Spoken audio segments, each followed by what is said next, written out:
Yo a Dios no le creo de todo. Ya. La franja que le correspondía a lo que hoy en día es el conflicto más fuerte que hay es lo que se llama la franja de Gaza. Catalogar a los judíos de una plaga, de una enfermedad, de un exterminio total, y que porque ellos sí eran una raza más pura y que los demás no, y al otro le apuntan el brazo y se lo pegaban al otro a ver qué compatibilidad había. O sea, se convirtieron en juguetes de laboratorio. Hola, bienvenidos a Lo que no se dice de la religión y el cristianismo. Hoy vamos a hablar con un tema súper interesante, Israel en perspectiva. Me acompaña el pastor Jesús Pinto. Ya lo habían visto aquí en el canal, una persona que tiene muchísimo conocimiento. Pero antes de continuar, quiero que vayas, te suscribas, comentes y compartan el programa. ¿Cómo estamos? Como @revista Cata. Pastor, bienvenido. Gracias, May. Me alegra mucho estar nuevamente con usted. Yo estoy más feliz. Bueno, estamos felices juntos. Sí, el tema de hoy es un tema súper interesante, súper polémico. Amén. Y quiero que usted nos haga una introducción sobre el histórico de Israel, porque vamos a hablar de la historia de Israel, vamos a hablar del tema sociopolítico de Israel y vamos a hablar también de la parte espiritual. Empecemos por la parte histórica. Sí, May, precisamente lo que ha acontecido últimamente nos lleva a mirar los orígenes de la nación de Israel, porque cada vez hay una tendencia general que despierta crítica, polémica y rechazo al mismo tiempo hacia Israel. Entonces, qué bueno conocer ese enfoque histórico, mirar cómo fue los inicios de la nación como tal, lo que ha ocurrido a través de los siglos y mirar lo que está pasando en la actualidad para poder sacar unas conclusiones bajo una crítica más objetiva. ¿Cómo fueron los inicios de Israel desde un contexto histórico? Bueno, Israel se remonta hacia los años 2000 años antes de Cristo. Un hombre llamado Abraham, Dios le da una promesa, sale de su tierra de Ur de Caldea, y cuando entra a la región que hoy es Israel, Dios le dice en Génesis capítulo 15, el versículo 16, dice: esta tierra es la tierra que le voy a dar a usted, pero no ahora, porque pasarán 4 generaciones, porque la gente que hay aquí es mala, pero se van a volver muy malos. Y a través de esa nación va a establecer un nuevo asentamiento, y ahí fue donde nació la nación de Israel. Entonces, desde Abraham hasta la llegada de Israel a lo que hoy es su territorio, fueron 400 años desde allí hasta Moisés. Hasta llegar a la tierra prometida. Hasta llegar allí a la tierra prometida. Pero Israel inicialmente comienza, usted observa que en el libro de Josué es un libro de conquista y Josué es un libro de guerras.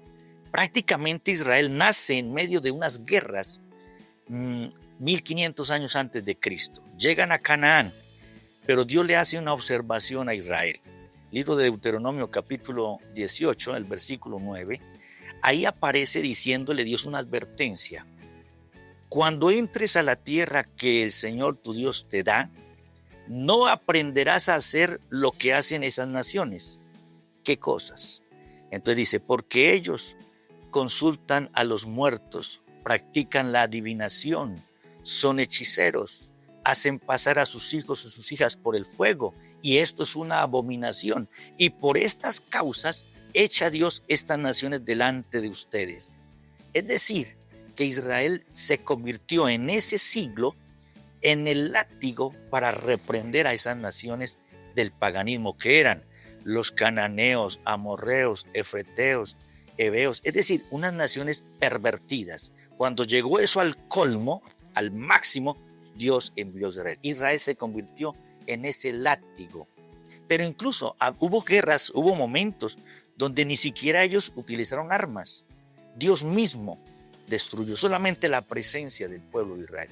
Jericó cayó cuando ellos dieron vueltas, y 7 vueltas, a la sumatoria de todas fueron 13 vueltas, pero en la número 13 ellos gritaron exaltando a Dios y se cayeron los muros. Ni siquiera utilizaron armas. Es decir, detrás de eso estuvo presente el autor de la vida. Hablemos un poco del contexto histórico acerca de la creación del Estado de Israel en 1904. Bueno, esa fue la declaración moderna del Estado de Israel, porque la declaración histórica desde el libro de Éxodo, cuando Éxodo capítulo 12, que salen y que cuando ya muestra la llegada a Canaán 40 años después, esa historia que está plasmada en la Biblia lo sostuvo a través de todos los siglos. Aunque hubo persecuciones, fueron expulsados de su tierra, anduvieron errantes. De allí la palabra el judío errante. ¿Se ha escuchado usted esa frase del judío errante? Sí. Porque si no tenían tierra. Pero a ellos lo sostiene ¿qué? El canon del Antiguo Testamento. Entonces, cuando se habla de 1948, que fue la declaración de la Organización de las Naciones Unidas el 14 de mayo, donde dice que se le devuelva la tierra a Israel, que por cierto en ese momento estaba en manos de los británicos, ellos llegan a establecerse como el nuevo Estado de Israel que nace, pero aparece ese 14 de mayo, pero al otro día ya los árabes querían destruirlos. Hablemos un poco acerca de eso. ¿Cómo han afectado las guerras árabes, israelíes y todos esos pueblos que usted, por ejemplo, ahora rato me decía? No es una guerra con una sola nación, son muchas naciones que están en contra de Israel. Sí. ¿Cómo ha sido ese histórico? Es impactante ver cómo una nación a través de toda su historia ha permanecido en guerras y sale de una, llega a otra, luego viene otro enemigo que se levanta y así ha sido casi todo el tiempo. En los tiempos de David era con los gazatíes de ese tiempo. Los tiempos modernos son con los mismos gazatíes pero con otras personas. Pero no solamente fue con ellos. En el año 67 fueron los egipcios, fueron los iraquíes, fueron los libaneses, los sirios. Es decir, que permanentemente han estado en guerra. Se llamó en el año 1967 la Guerra de los 6 días. Es decir, ¿cómo ha logrado sostenerse una nación así? ¿Cómo logra un Estado tan pequeño levantarse cuando hay tantos enemigos que se han levantado? Esa es una pregunta Pero interesante. profundice un poco más sobre eso entonces. ¿Cómo ha sobrevivido Israel? Porque ahí viene la connotación también de la parte espiritual. Sí, claro. Ahí enlaza con la parte espiritual. ¿Cómo entonces Israel ha podido sobrevivir a tanto asedio? Sí. Hay unas promesas, como tenemos que hablar de la parte espiritual, hay unas promesas que Dios le dio a Israel, que si ellos obedecen a Dios, Dios los guardaría, que si ellos se alejan de Dios, Dios los desecharía. En ese alejarse de Dios, entonces se levantarían sus enemigos y les oprimían. Eso está escrito en el Antiguo Testamento y se ha permanecido así hasta el día de hoy. Entonces, mire usted, la Segunda Guerra Mundial termina en 1945. Se levanta un hombre que es impresionante, un líder carismático, Adolf Hitler, y de momento, con todo el liderazgo que tenía y su ambición de poder, resulta que encuentra que el obstáculo es Israel. ¿Cómo logra concertarse que las ambiciones políticas de un hombre apunten al final de que hay que acabar a los judíos? Catalogar a los judíos de una plaga, de una enfermedad, de un exterminio total, y que porque ellos sí eran una raza más pura y que los demás no. ¿Cómo logra complementarse eso? Entonces hay un problema allí más espiritual. Debe ser que hay algo detrás de todo esto que no quiere que Israel esté presente, que quede perdido en la historia de la humanidad. Y ahí es donde entonces nos toca pensar quién está detrás de bambalinas, por decir así. ¿Quién guía una mente carismática, un líder político para que se alce y logre abarcar tanta gente que se pierden los principios de la vida, los valores, la estima? Los niños fueron masacrados. ¿Cómo es que se experimentó con humanos? Ya los experimentos de laboratorio no eran con animales, sino con humanos, que eran judíos muchos de ellos. Sí, porque en la época la vez pasada estaba en un documental en donde, por ejemplo, una persona que nacía, que no era de ese país, o que tenía un color de piel diferente, experimentaba con ellos. Sí, Fue una cosa horrible, y también en el mismo documental, perdón, fue estudiando en ciencias políticas, políticas muestran en el documental donde cómo perseguían a las personas, cómo sufrían a las personas, y eran instrumentos de experimentos en laboratorio. sí. Imagínense, May, que llegó al punto de que los niños que nacían gemelos, los niños de los judíos, usted sabe que los niños gemelos nacen simultáneamente, un poquitico, hay una diferencia de minutos, pero entonces buscaban a los niños gemelos y les amputaban un brazo, un ejemplo, y al otro le amputaban el brazo y se lo pegaban al otro a ver qué compatibilidad había. O sea, se convirtieron en juguetes de laboratorio. O sea, ¿hasta dónde llegó la mentalidad? Es una locura. Pero ¿por qué tenía que ser con ellos? ¿Qué hay detrás de todo esto?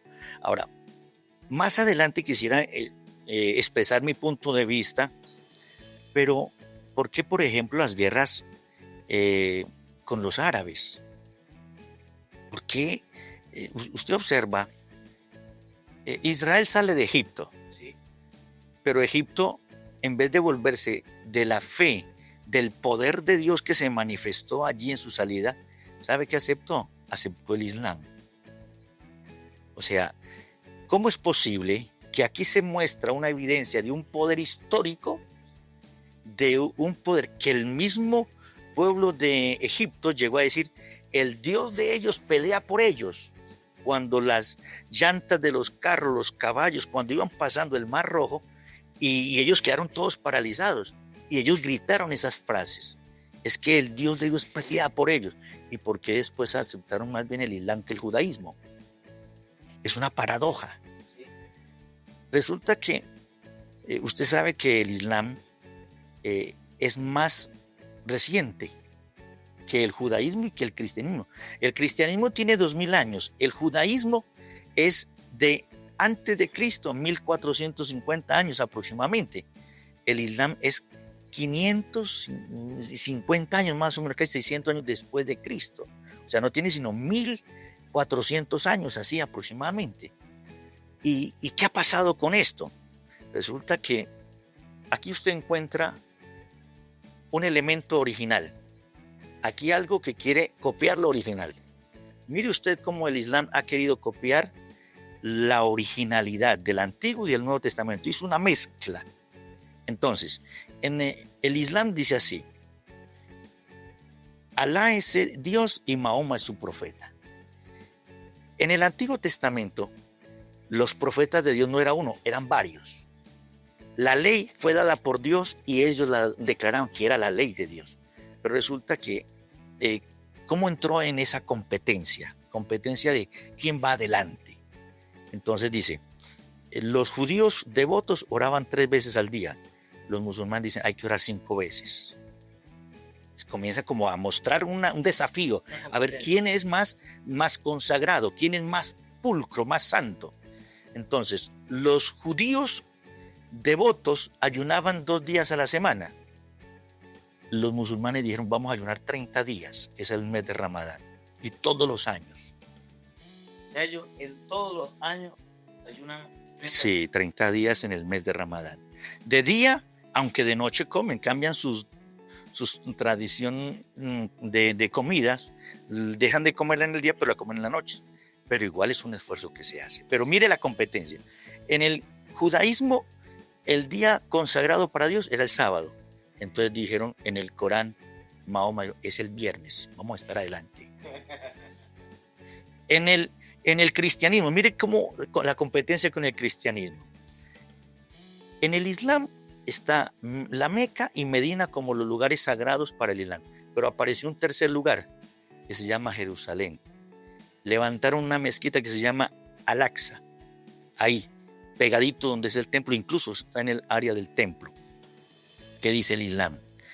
Ahí fue donde ascendió Mahoma al cielo. ¿Y sabe qué dice el cristianismo? En Hechos capítulo 2, dice que antes de que llegara el Espíritu, el Señor ascendió al cielo y estaban los discípulos ahí en Jerusalén viendo cómo el Señor ascendía. Entonces, hay una competencia hay una competencia entre quién tiene más devoción, más consagración, para que la gente quede como más asombrada y diga, este sí es. El problema es otro. El problema es, lo que es falso es falso. Hay una connotación que no la muestran, pero implícitamente está. Claro, claro. Usted alcanza a notar. Imagínese que la gente que se levanta leyendo, practicando en devoción con el Corán, nunca sentirá el deseo de leer el Antiguo Testamento. Pero si leyeran, quedan asombrados. Si leyeran la Biblia como es, un libro de análisis crítico, hombre, vea esto, aquí está. Lo que hizo Mahoma fue tomar de aquí, tomar de allí, darle cambios. Ya no es, en el libro de Génesis dice que la promesa sería en Isaac. Entonces Mahoma dijo que no es en Isaac sino en Ismael. Y así. Vamos en perspectiva. Vamos en perspectiva. Avancemos al futuro, al presente, pero yo sé que esa pregunta lo va a retrotraer al pasado. Bueno. Tiene la perspectiva de la guerra, porque estamos en la actualidad. Sí. Israel-Palestina. ¿Cómo ha sido esa historia? ¿Por qué? ¿Cuáles han sido las connotaciones?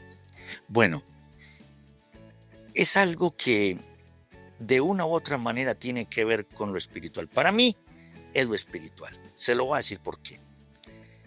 En el Salmo 147, estamos hablando de una introducción a la teología, donde está la teología de la Biblia frente a una teología que surge a los años en Mahoma. Entonces, el Salmo 147, el verso 19 dice, ha manifestado sus palabras a Jacob y sus testimonios a Israel. Verso 20, no ha hecho así con ninguna otra nación. Es decir, que Israel se levanta como un baluarte de la palabra del Dios verdadero. Eso es Israel, un baluarte de esa palabra que Dios le dio. En el libro de Romanos capítulo 3, versículo 1 dice, ¿qué ventaja tiene el judío? Y luego dice el verso 2, mucho a ellos les fue confiada la palabra de Dios. ¿Qué dice Cristo? Cristo dice, la salvación vino de los judíos. Entonces, con ese contexto, con esos tres versículos de la palabra, imagínese lo que representa para las naciones. Ahora, aquí se levanta Israel como el soporte de la palabra de Dios para el mundo. Ahora, aquí se levanta otro que dice que tiene la palabra. Aquí está el Corán, aquí está su fundador, aquí está el Islam, aquí está la devoción, aquí están las peregrinaciones, aquí está la gente consagrada. Entonces dicen, no, nosotros somos los originales y ellos no. Entonces, como aquí se levantan diciendo, mira lo que tenemos nosotros, no somos muchos, pero tenemos la verdad. Entonces ellos dicen, no, hay que callarlo. ¿Sí me hago entender? Sí. Hay que acabarlos, ellos no pueden sostenerse, porque Israel está sosteniendo al mismo judaísmo, que es la fe de ellos, lo que los ha sostenido como nación, pero al mismo tiempo el cristianismo. Pero entonces, ¿de dónde viene el sionismo? El sionismo, esto ya es otra connotación, porque esto es lo espiritual. El sionismo es una... ¿O es una mezcla? No, el sionismo es la tendencia de todos los judíos que fueron expatriados a través de la historia de volver a Sión, porque Sión es Jerusalén. Entonces, cuando fue David a tomar Jerusalén, porque David conquistó Jerusalén, él la llamó Sión, la ciudad del gran rey, pero él se la dedicó a Dios. Y por eso es en Jerusalén que se levanta el templo que edificó Salomón para Dios. Es el único templo donde Dios dijo que estaría presente. En el Nuevo Testamento es la iglesia. Pero mire el juego de cosas que están en fondo. Aquí se levanta la nación de Israel. Es un baluarte, es una bandera, es una defensa de las verdades eternas de Dios, del Dios verdadero. Pero aquí se levanta otro. Y entonces hay una competencia entre quién tiene la verdad. Entonces el Islam dice, nosotros tenemos la verdad, el Islam, por el Corán. Y resulta que hay esa, pero como aquí está esto y tiene una confianza, una historia, una convicción y una moral muy alta, entonces uno de la gente dice, hay que acabarlo, hay que hundirlo. Entonces se levanta. Ahorita se levantó y curiosamente Irán no era enemigo de Israel hace 60 años, 50 años, pero se levanta un grupo de personas y todo el pensamiento de una nación de 80 millones de personas, hay que acabar a Israel. Y lo dicen a boca llena, con los medios, no les importa. Dicen, hay que acabar con el pequeño Satán, que es Israel, y el gran Satán, que es Estados Unidos, porque lo apoya. Es decir, cómo el mundo, la perspectiva del mundo se pierde cuando se tocan los temas sensibles de la fe y se invierte capital, se invierte la parte humana. Miles y miles mueren. Y ahora tocamos ese tema bueno. de el sociopolítico de Israel con Estados Unidos, pero hagamos un poco de incisión más en el tema de Palestina. Sí. Porque entonces, para que no nos saltemos, Sí. ¿cuál es la connotación histórica entre Palestina e Israel? Bueno. Porque es que muchos dicen, no, es que Israel llegó, se ha apoderado de una tierra que no es de ellos, la tierra históricamente fue de los palestinos, y Israel poco a poco los ha ido sacando de su territorio y se ha ido apoderando de eso. ¿Cuál es la connotación histórica? Bueno, en el siglo I, los romanos están dominando a Israel, al igual que todo lo que es la parte norte de África, Medio Oriente, es el imperio. Como imperio, ellos tenían allí sus militares, sus colonias, sus gobiernos establecidos. Pilato, cuando fue la ejecución de Cristo, tuvo que ser con autorización del gobierno romano. Pilato, en delegado de Roma, para aceptar la ejecución de Cristo. Por eso aparece escrito en letras griegas, latinas y hebreas, este es Jesús de Nazaret, rey de los judíos. Se mezclaron 3 idiomas. El idioma griego, el de los intelectuales, el latín, el idioma de y el hebreo.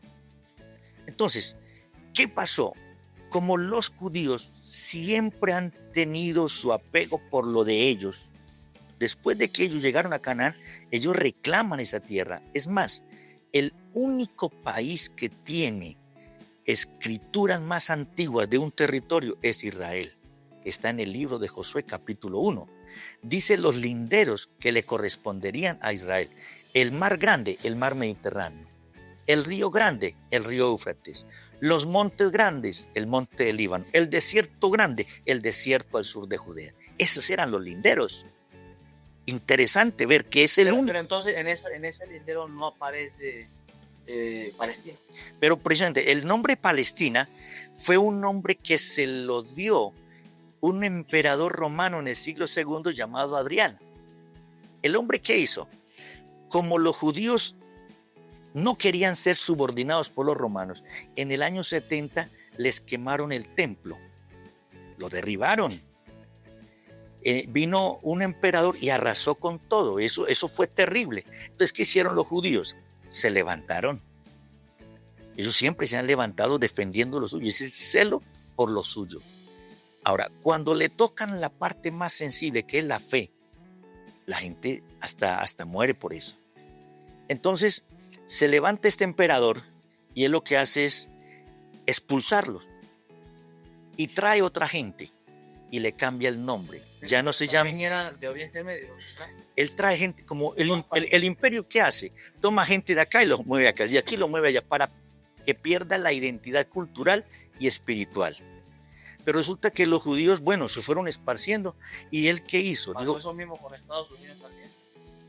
Sí. Estados Unidos también hubo un momento que también fue gobernado por los franceses. Sí, claro. Y por los... o sea, fue gobernado por más o menos 3, 4 naciones. Fue por los franceses y los ingleses. Exactamente. Los ingleses habían perdido autonomía en el territorio y en el transcurso de ese tiempo hubieron 2 naciones que gobernaron a Estados Unidos.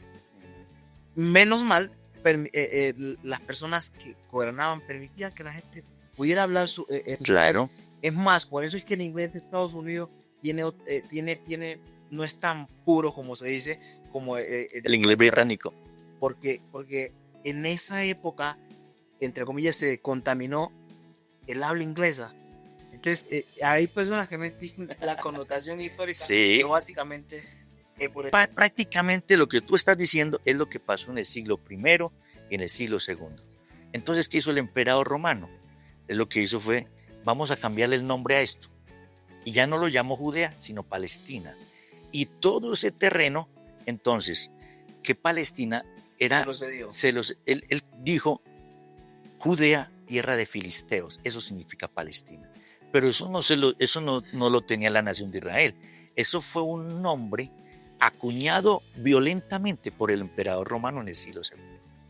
Ahora, la franja que le correspondía a lo que hoy en día es el conflicto más fuerte que hay, es lo que se llama la franja de Gaza.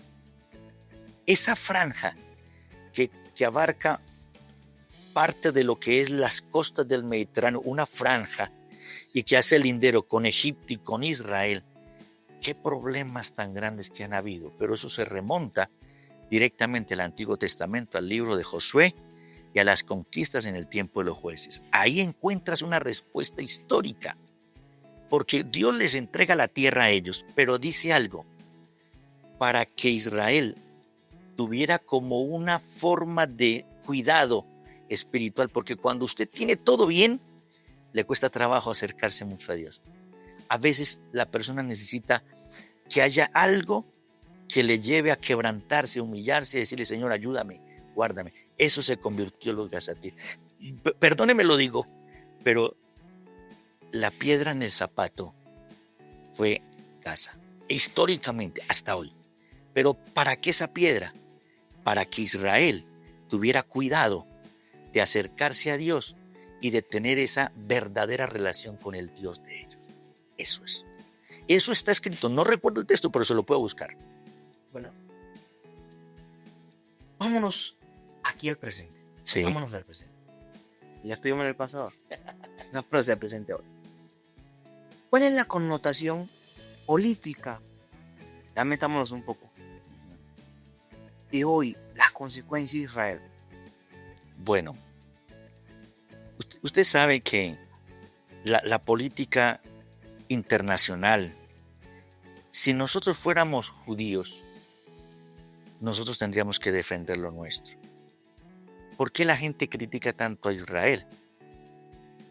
Pero mire usted la proporción. Israel tiene menos de 10 millones de personas ahí en su territorio. Ese es el territorio político, geográfico. ¿Sabe cuántos millones son los árabes?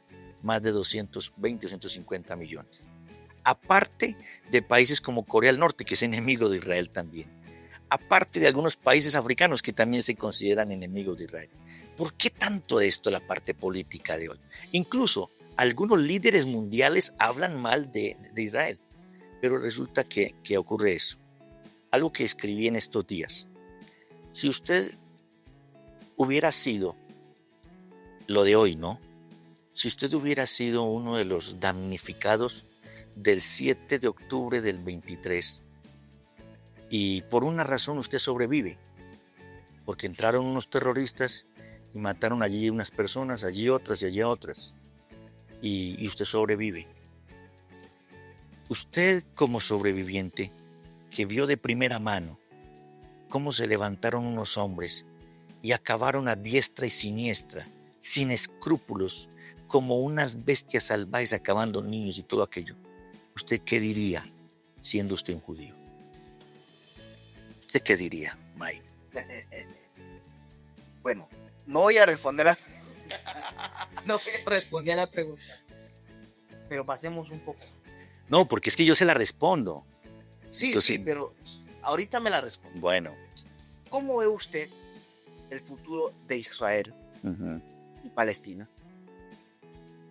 Ya sabemos en qué mundo estamos viviendo. Sí. Ya sabemos cómo se está moviendo la geopolítica. Sí. La geopolítica está, en este momento el mundo está dividido, está polarizado. Sí. Hay muchos países que defienden a Israel, unos por ideología, otros por el cristianismo. Sí. Y otros simplemente lo hacen porque acotan el término derechos humanos de nación. ¿Usted cree que si desaparece Palestina, Israel seguirá siendo lo que es? O si desaparece Israel, porque también la pregunta sería esa. Si, Sí, porque- si Israel desapareciera, ¿qué pasaría? Sí, pero primero respóndame, ¿qué pasaría si desaparece Palestina? Bueno, ¿Qué cree usted? Desde su punto de primero Palestina no desaparece. No desaparece. Para mí no desaparece. ¿Por qué? Porque todos estos siglos que han precedido, y ahí está, es decir, que hay un propósito con ellos también. No desaparece. Lo que acontece es que lo que la gente a veces juzga, ahorita se está hablando acerca de la nación de Palestina, que la ONU aprobó eso, pero resulta que hay un detalle. Ya varias veces han tenido esa misma propuesta y ellos son los que han rechazado que no quieren ser nación. Ellos dicen, lo que no queremos es que Israel exista. Eso es diferente. Hay una connotación muy complicada ahora.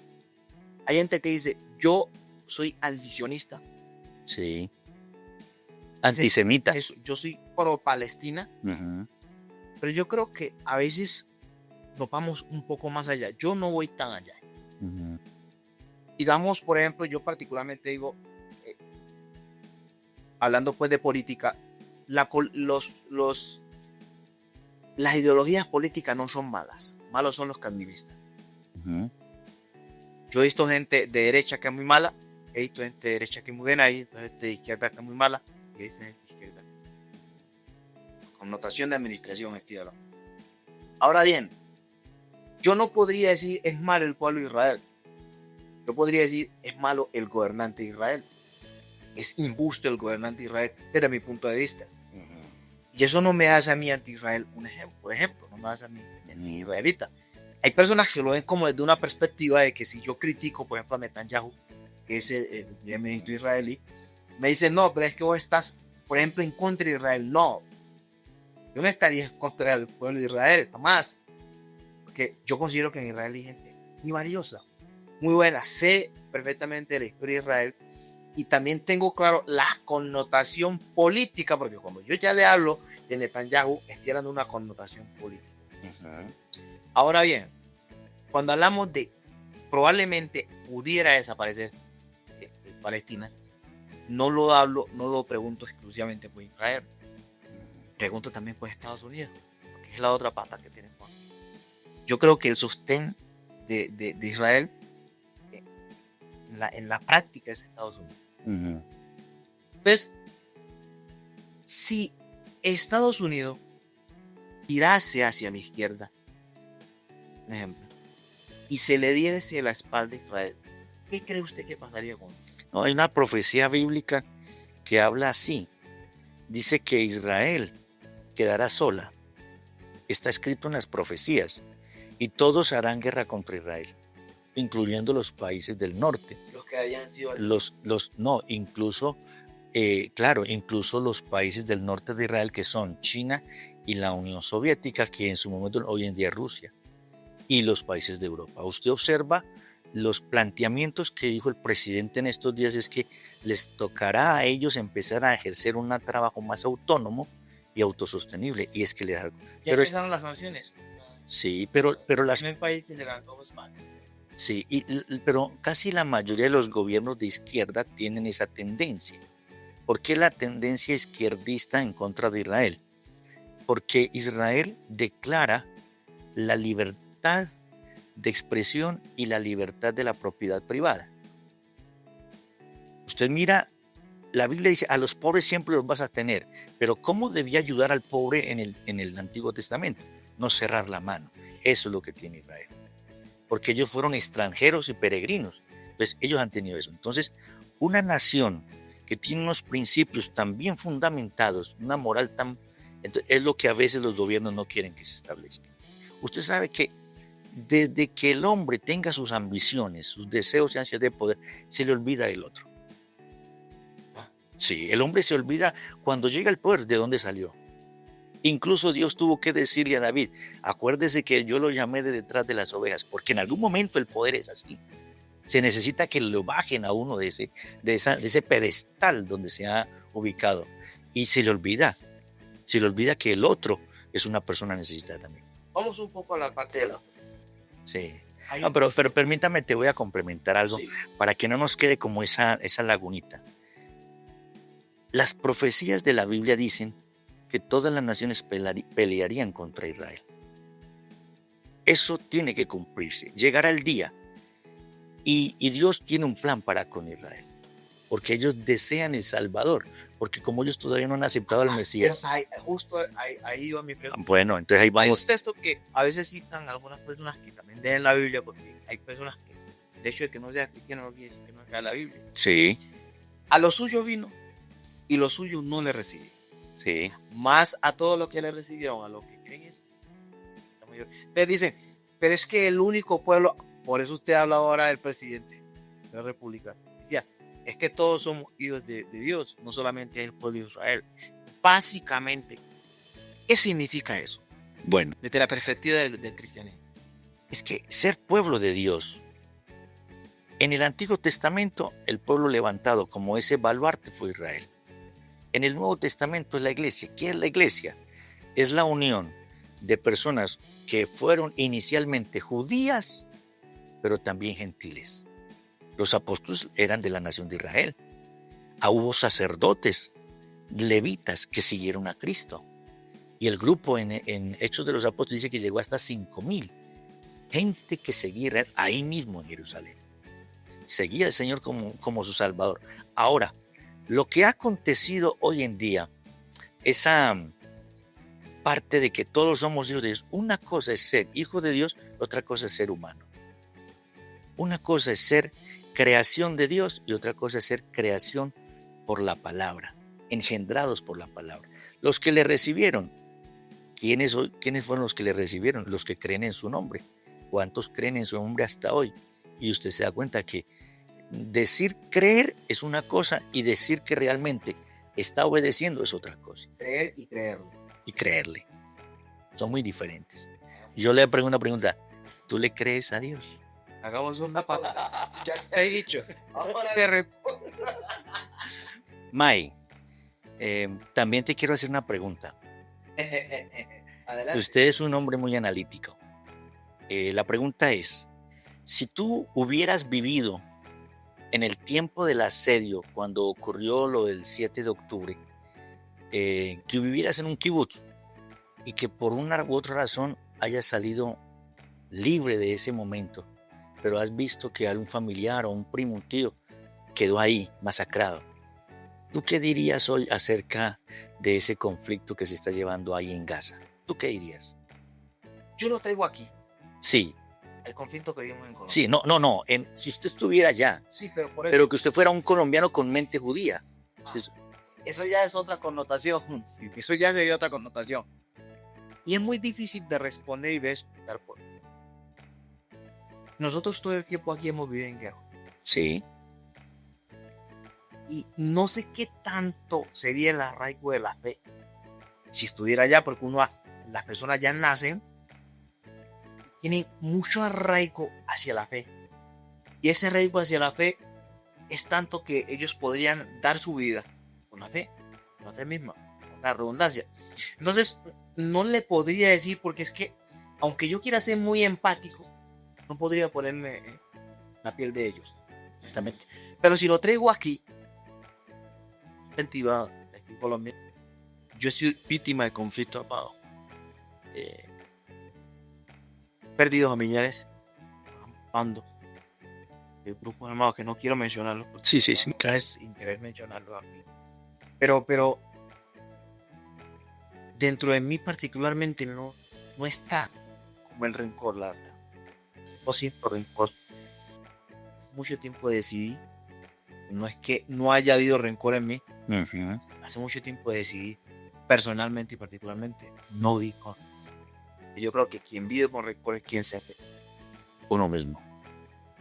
Entonces, no creo que no. Si fuera yo mismo, creo que no tendría rencores. Pero eso no exime que yo no vaya a defender mi casa. No cual diferente. Claro. Usted viene a atacar mi casa y créame que me encuentra. Sí, conozco totalmente bien. Sí, Que yo no guarde rencor no quiere decir que yo no defienda a los míos y a los míos. claro. Yo creo que eso es importante hacernos esa pregunta y buscar una respuesta porque creo que eso es lo que le está pasando a la nación de Israel.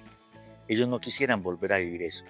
Es que después del holocausto nazi, este ha sido el segundo hecho más conmovedor en su nación. Por eso, juzgarlos a ellos así en el momento, como tampoco no lo puedo justificar todavía, no, tampoco no se trata de eso. No, y es como yo le decía, por ejemplo, ahora a usted, el hecho de que usted eh, condene los hechos de una persona, no quiere decir que usted está yéndose en contra de un pueblo. No, porque ¿quién dijo que porque Israel sea el pueblo de Dios, no hay personas malas dentro de Israel? En Israel hay personas malas. Recuerde, por ejemplo, cuando Moisés subió, creo que fue cuántos días, Sí, 40 días. 40 días, cuando bajó, ¿qué encontró? Y el pueblo estaba en desorden. Y habían personas, y mire que muchas personas, los mayores creo que de 40 años, no pudieron entrar a tierra. Los mayores de 20. Eso. ¿Por qué? Porque esas personas no honraron a Dios. Sí, sí, Entonces mira que en todos los pueblos existen personas buenas, sí, malas. Hay personas que le obedecen a Dios, que siguen los preceptos de Dios, y otros que no, que se desvían. sí, Y hay personas que se desvían y el pueblo de Dios tiene unas consecuencias por las cosas malas que hacen. sí, claro. Entonces, es como eso. Yo dejo ese matiz porque es que hay personas que pueden escuchar y decir, no, pero es que esas personas son antiderechos, son anti... No, no se trata de ser antiderecho. Aquí estamos hablando del contexto histórico de Israel Sí. y el contexto histórico bíblico también. Es importante darle ese matiz. ¿Cuál es la segunda pregunta que usted tiene? La segunda pregunta es, usted mencionó un versículo de San Juan capítulo 1, el versículo 11. A los suyos vino y los suyos no le recibieron, mas a todos los que le recibieron les dio potestad de ser hechos hijos de Dios, a los que creen en su nombre. La pregunta es, ¿tú ya lo recibiste? Porque usted conoce la palabra. Yo siempre digo que hay una diferencia entre creer y creer. Creer es saber que algo existe. Uh-huh. Creerle es seguir ese mandato. Eso que existe me dice. Sí. Dice, la Biblia dice, no matarás. No. Honra a tu padre y a tu madre porque es bien. Yo a Dios no le creo del todo. Ya. Y no le creo del todo, no porque me haya hecho una mentira. Es porque no estoy obedeciendo como tal su mandamiento. Pero tiene una consecuencia, usted lo dijo hace rato. Ahí es donde está el peligro. Ahí es donde toca actuar. No hay. Bueno. Vamos a tocar un poco la parte espiritual. ¿Ha abandonado Dios a Israel? Precisamente esa pregunta la hizo el apóstol Pablo en el siglo I, en medio de un conflicto que estaban viviendo. El cristianismo estaba empezando su auge y en la carta a los romanos dice, ¿ha desechado Dios a Israel? Pero luego responde el mismo, en ninguna manera.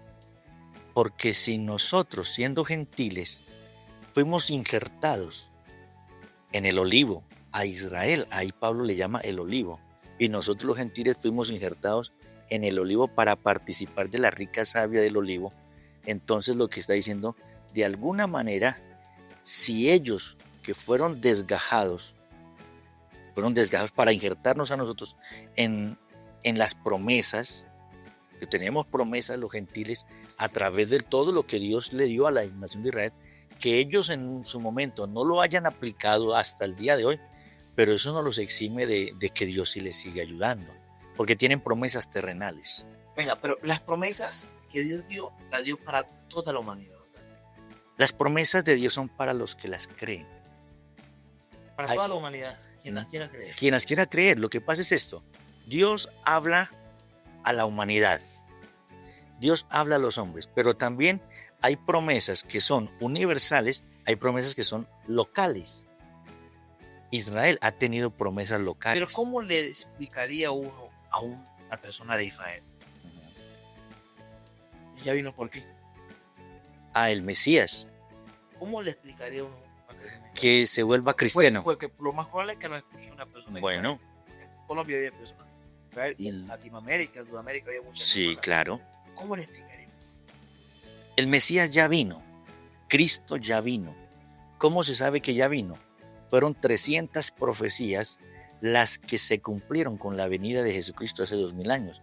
Isaías 7:14, Isaías 9:6, Isaías 35, Isaías 52:6, Miqueas 5:2. La misma Torá hablaba del Cordero, Cristo es ese Cordero, Éxodo también. Es decir, todas ya se cumplieron. Esas promesas del Mesías, no hay otros que tengan tanta seguridad de que ya va a venir otro, porque no lo hay, porque ya se cumplió eso. Es tan crucial. Y por ejemplo, le voy a poner una profecía. Dice, he aquí, dice la profecía, me estaba acordando en estos días de esa. He aquí, tu rey viene a ti montado sobre un asna, sobre un hijo de animal de carga, o sea, un burrito. Dígame usted, hoy en día la gente se monta en un asno en Israel. Eso no se va a volver a repetir. La tecnología, los medios, pues ya no se, eso venía ya ahí, eso fue algo en el momento. Llegó en el momento crucial donde sí se hizo uso. Y la gente dice que la gente le recibió en la entrada triunfal a Jerusalén, cortaran ramas, se quitaran las mantas y las tendían a los pies de Jesús por donde iba a pasar el burrito. Entonces, hasta eso. ¿Dónde estaría hoy esa asna? No, eso no tendría sentido hoy en Israel.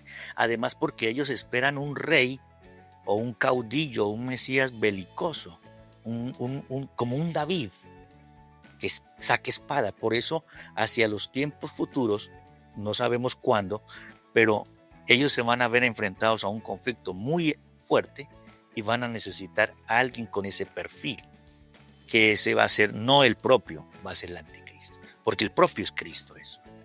Pero entonces,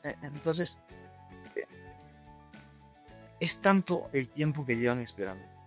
Sí, llevan muchos años. La promesa de ellos es muy significativa para ellos. Sí, claro.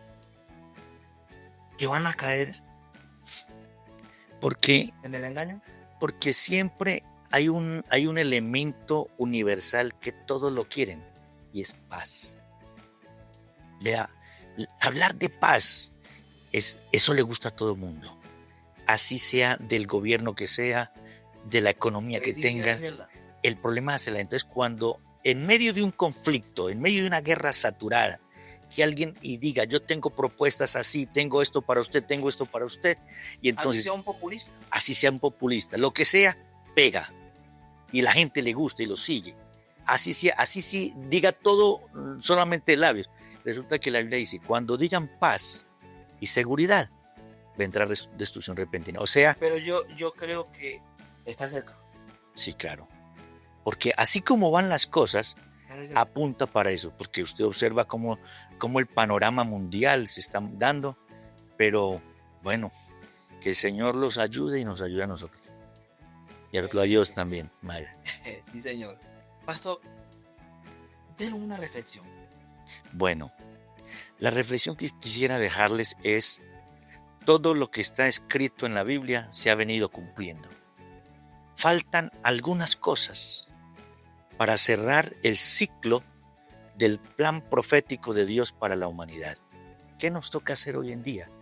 Acercarnos a Dios con humildad y reconocerlo a Él como lo que Él es, nuestro Señor y Salvador. Ahora que hay la oportunidad.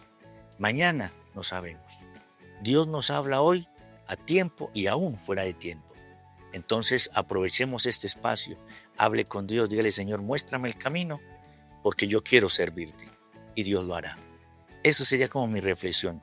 Estamos para servirles con mucho gusto. May, usted también, la Iglesia Pentecostal Unida de Colombia. Pastor, recuerde que tenemos un podcast. Sí, señor. ¿Cuál es la verdadera vitez? Amén. Ese podcast que vamos a grabarlo. Sí, señor. No hemos grabado todavía. No, señor. Pastor, me encantó tenerlo aquí. Gracias, May. Igualmente. Espero que nos veamos pronto. Les anuncio que hay un proyecto nuevo acá en la iglesia con el pastor. Vamos a empezar a hacer un podcast me gustaría que usted invitara a la persona. Y en el próximo podcast, creo que cuando volvamos a hablar con el pastor, creo que ya vamos a tener el podcast y ya anunciado cómo se llama ese podcast, dónde lo encuentro. Bueno, May, muchas gracias. Realmente me agrada compartir con ustedes, una persona de mente abierta. Y bueno, invitarles aquí a la Iglesia Pentecostal Unida de Colombia en Aranjuez. Estamos ahí cerca de la 92 con 49. ¿Cómo lo encontramos en las redes sociales? A mí me encuentran con Pastor Jesús Pinto. Eso, y si alguien quiere escuchar el culto. Nosotros transmitimos por Facebook. Cada culto se realiza, entonces estamos publicando IPUC Aranjuez. Muchas gracias por habernos acompañado en este episodio. Recuerde, esta es Revista Capta, lo que quieres ver y escuchar. Nos vemos en el coso. Chao. Dios les bendiga. Muy amables.